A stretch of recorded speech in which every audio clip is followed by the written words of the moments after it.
পড়েছিস এদিকে টাকা সারাদিন পড়েছিস? হ্যাঁ, ক ঘন্টা পড়েছিস?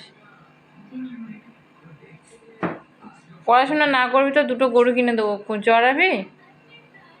হ্যাঁ, পড়াশোনা তাহলে ছেড়ে দিবি কি? হ্যাঁ,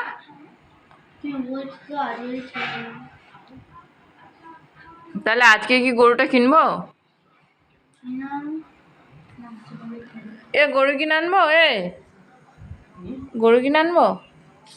তোমার বাবা তো তোমার ভাইয়ের জন্য গরু কিনে দিয়েছিল। গরুর জন্য গামিন হয়ে গেল, গরুটা তো গামনি হয়ে গেল।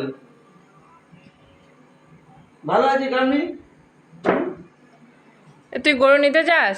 গরু নিতে যাস? টিভিটা ছাড়লে তোর কোনো লাভ নেই, তুই পড়াশোনা কর, সেটাই তোর যথেষ্ট সওয়াল হবে।